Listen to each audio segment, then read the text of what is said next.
ഞായറാഴ്ചകളിലും കടമുള്ള തിരുനാളുകളിലും മുഴുവൻ കുർബാനയിൽ പങ്കുകൊള്ളണം. ആ ദിവസങ്ങളിൽ വിലക്കപ്പെട്ട ഒരു ജോലിയും ചെയ്യരുത്. നിയമാവർത്തന പുസ്തകത്തിൽ 5-ാം അധ്യായം 13 മുതൽ 14 വരെ 6 ദിവസം അധ്വാനിക്കുകയും എല്ലാ ജോലികളും നിവൃത്തിയാക്കുകയും ചെയ്തു കൊള്ളുക. എന്നാൽ 7-ാം ദിവസം നിന്റെ ദൈവമായ കർത്താവിൻ്റെ സാബത്താണ്. അന്ന് നീ ഒരു ജോലിയും ചെയ്യരുത്. നീയും നിന്റെ മകനോ മകളോ, ശ്രദ്ധിക്കണം, ദാസനോ ദാസിയോ ഒരു ജോലിയും ചെയ്യരുത്. എന്ന് വെച്ചാൽ നമ്മുടെ ആത്മാവിനെ പോലെ തന്നെ വിലപ്പെട്ട ആത്മാക്കളാണ് ആരുടെ ആത്മാവ്? നമ്മുടെ വീട്ടിൽ ജോലി ചെയ്യുന്ന വീട്ടു ജോലിക്കാരുടെ ആത്മാവും. ഞായറാഴ്ച അവർക്ക് വിശ്രമം നൽകണം. നിങ്ങളെ ദൈവം അനുഗ്രഹിക്കണമെങ്കിൽ. നിങ്ങളുടെ പറമ്പിൽ തല പോയാലും ഒരു ജോലിയും ചെയ്യിപ്പിക്കരുതും. ചില മനുഷ്യർക്ക് ഒഴിവുള്ള ദിവസങ്ങളാണ് ഞായറാഴ്ച. അവർ പറയും ഞാൻ ഞായറാഴ്ച വന്ന് ചെയ്യാമെന്ന്. ഈ സത്യം പറയുന്ന ഒരമ്മ, ഒരപ്പൻ, എന്നെ കേൾക്കുന്ന ഒരു സഹോദരി, സഹോദരൻ എവിടെ ആയിരുന്നാലും ഞാൻ എന്നോട് പറയാം, ഈ 2 കൽപ്പനകൾ ഒന്നു ചേരുന്ന ഒരു കൽപ്പനയിൽ സാബത്ത് എന്ന ഞായറാഴ്ച പരിശുദ്ധമായി ആചരിക്കാൻ നിങ്ങൾ തീരുമാനമെടുത്താൽ നിങ്ങൾ സ്വർഗത്ത് ചെന്ന് കഴിയുമ്പോഴും സ്വർഗത്തിരുന്നു കൊണ്ട് നിങ്ങളുടെ മക്കളെയും കൊച്ചുമക്കളെയും യേശു അനുഗ്രഹിക്കുന്നതായി കാണാൻ കഴിയും. ആരുടെയെങ്കിലും വീട്ടിൽ വീട്ടുജോലിക്കാരുണ്ടെങ്കിൽ നിങ്ങൾ ഈ കൽപ്പന പ്രകാരം അവർക്ക് ഒരു ലീവ് കൊടുക്കണം ഞായറാഴ്ച. അത് കർത്താവിൻ്റെ മനസ്സാണ്. നമ്മൾ ഒരു ജോലിയും, അത്യാവശ്യം ഭക്ഷണം ഉണ്ടാക്കുക, പള്ളിയിൽ പോകുക, കുർബാനയിൽ പങ്കെടുക്കുക, മക്കളെയും കൊച്ചുമക്കളുമായിട്ടൊക്കെ ഒരുമിച്ചിരിക്കുക, സ്നേഹിക്കുക, വർത്തമാനം പറയുക, ഞായറാഴ്ച മാക്സിമം പ്രാർത്ഥനാ ദിനമാക്കി മാറ്റുക, നമ്മുടെ സകല കെട്ടുകളെയും അഴിക്കും. അമ്മമാർ പറയുക, 10 പ്രാവശ്യം തെറി കേട്ടാലും ഞാൻ പറയുന്നു, മക്കളെ ഒരുപക്ഷെ കൊച്ചുമക്കളെ അനുസരിച്ചില്ലെങ്കിലും വീണ്ടും വീണ്ടും സ്നാപക യോഗം ഞാൻ പറഞ്ഞുകൊണ്ടിരുന്നത് പോലെ പറഞ്ഞുകൊണ്ടിരിക്കുക. നട്ടലുണ്ടെങ്കിലും മക്കളെ ഞായറാഴ്ച കുർബാന നിർത്തിയിട്ട്, മതബോധനം നടത്തിയിട്ട് നീ ഒരു ട്യൂഷന് പോണ്ട. മതബോധനമോ കുർബാനയൊക്കെ മാറ്റി വെച്ചിട്ട് നീ ട്യൂഷന് പോകണ്ടാടാ. ദൈവം നിന്നെ പഠിപ്പിക്കൂടാ. 6 ദിവസം പഠിക്കുന്നത് 7-ാം ദിവസം ദൈവിക ജ്ഞാനമായി വെളിപ്പെടുമെന്നൊന്ന് പറഞ്ഞൊന്ന് പരിശീലിപ്പിച്ച് നോക്കിയ മക്കളോട്. ഞായറാഴ്ചയാണ് ഇപ്പോൾ എല്ലാ ക്ലാസ്സും വരുന്നത്, എല്ലാ ഇൻ്റർവ്യൂ വരുന്നത്, എല്ലാ ജോലി വരുന്നത്. കാരണം പിശാച് മോഷ്ടിച്ച് കഴിഞ്ഞു. അത് ഞായറാഴ്ച പോലും വർക്കിംഗ് ദിനമാക്കണമെന്ന് വാശി പിടിക്കുന്ന സമുദായം പോലും ഉണ്ട്. കാരണം എന്താ? അവൻ അറിയാം യഥാർത്ഥ ദൈവം യേശുക്രിസ്തുവാണെന്ന്.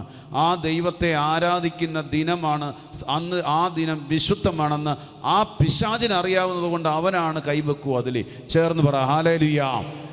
അവനാണിതെല്ലാം കടന്നു കയറുന്നത്. അതുകൊണ്ട് എൻ്റെ അമ്മമാർ പറയണം, കൊച്ചുമക്കളോട് പറയണം, മക്കളെ കുർബാനയാണ് പ്രാധാന്യം, ദൈവാരാധനയാണ് പ്രാധാന്യം. ആ ദിവസങ്ങളിൽ പോകരുത്. നിങ്ങൾ എപ്പോഴെങ്കിലും ഞായറാഴ്ച ബോധപൂർവം മനഃപൂർവ്വം പള്ളിയിൽ പോകാതിരുന്നെങ്കിൽ കുമ്പസാരിച്ചിട്ട് ഇനിയുള്ള നാളുകളിൽ പണ്ട് ചെയ്തു പോയ തെറ്റിൻ്റെ പരിഹാരവും പ്രായശ്ചിത്തവും എന്താണെന്നറിയോ? ഇനിയുള്ള നാളുകളിൽ എല്ലാ ഞായറാഴ്ചകളിലും കുർബാനയ്ക്ക് പോയിട്ട് കൊച്ചുമക്കളെ വശീകരിക്കാൻ തക്ക വിധത്തിൽ സ്നേഹം ചാലിച്ചുകൊണ്ട് അവരെ ചേർത്ത് പിടിച്ചിട്ട് അവർക്ക് പറഞ്ഞുകൂടെ, എൻ്റെ പ്രിയപ്പെട്ട അമ്മമാരെ, മക്കളെ എനിക്ക് തെറ്റുപറ്റിപ്പോയി, എൻ്റെ മക്കളെ ഞാൻ വിദ്യാഭ്യാസത്തിന് പ്രാധാന്യം കൊടുത്തു, അവർക്ക് ഞാൻ എൻട്രൻസിന്, ട്യൂഷന്, ജോലിക്ക് പ്രാധാന്യം കൊടുത്ത് ഇന്ന് അവരെൻ്റെ കയ്യിലില്ല, അവരിന്ന് എൻ്റെ കൂടെ ഇല്ല, നിങ്ങളുടെ സ്വപ്നങ്ങൾക്കൊത്ത് അവർ പഠിച്ചില്ല, ജോലി നേടിയില്ല. അങ്ങനെയെങ്കിൽ നിങ്ങൾ ഇതൊന്ന് പാലിക്കാനൊന്ന് പറഞ്ഞു കൊടുക്കും. മക്കളെ അല്ല, കൊച്ചുമക്കൾക്ക് പറഞ്ഞിട്ട് മക്കളോട് പറ, മക്കളെ ഞായറാഴ്ച ജോലിക്ക് പോകല്ലേടാ, ആ കാശ് വേണമെങ്കിൽ ഞാൻ എൻ്റെ കയ്യിൽ നിന്ന് തരാമെന്ന് പറ. നിങ്ങൾക്ക് കാശിനോടാണ് മോഹമെങ്കിൽ കട തുറക്കരുതെന്ന് പറ ബിസിനസ് ഉള്ളവരുടെ. ഈ ദിവസങ്ങളൊക്കെ ഒന്ന് പരിശുദ്ധമായി ആചരിക്കാൻ. എന്നിട്ട് പറ, നിങ്ങളുടെ മക്കളുടെ വീട്ടിൽ ജോലിക്ക് ആളുണ്ടെങ്കിൽ, മക്കളെ നിയമാവർത്തനം 5:13 പറയുന്നത് പോലെ നിൻ്റെ വീട്ടിൽ ജോലി ചെയ്യുന്ന ദാസനോ ദാസിയും വിശ്രമിക്കട്ടെ. ഞാനിങ്ങനെ കറതീർന്ന് പറയാൻ വേണ്ടി ഇനിയുള്ള എല്ലാ ധ്യാനത്തിനും എൻ്റെ ആഗ്രഹം. വീട്ടു ജോലിക്കാരനും കൊടുക്കണം ലീവ്. വചനത്തിൽ വെള്ളം ചേർക്കരുത്. വീട്ടു ജോലിക്കാരൻ റെസ്റ്റ് ചെയ്തിട്ട് അവൻ്റെ ആത്മാവും വിലപ്പെട്ടതാ. മീൻ കച്ചവടത്തിന് പോകരുത് ജോലിക്ക്. ഡബിള് കിട്ടും. എൻ്റെ അമ്മമാരെ കച്ചവടത്തിന് പോയ അന്ന് കട തുറന്നാൽ ഡബിള് കിട്ടും. അത് പിശാചി വെച്ച് നീട്ടുന്ന പ്രലോഭനങ്ങളുടെ പ്രതിഫലമാ. എൻ്റെ പ്രിയപ്പെട്ട മാതാപിതാക്കളെ, ഞായറാഴ്ച പോയി കിട്ടുന്ന ക്യാഷ് പിശാചിൻ്റെ പ്രലോഭനത്തിന് വിധേയപ്പെടുന്നതിൻ്റെ അവകാശമാണ്, പങ്കാണ്. ഞാൻ തെളിവ് തരാം. 40 രാവും 40 പകലും യേശു മരുഭൂമിയിൽ ഉപവസിച്ച് കഴിഞ്ഞപ്പോൾ യേശുവിന് വിശന്നു.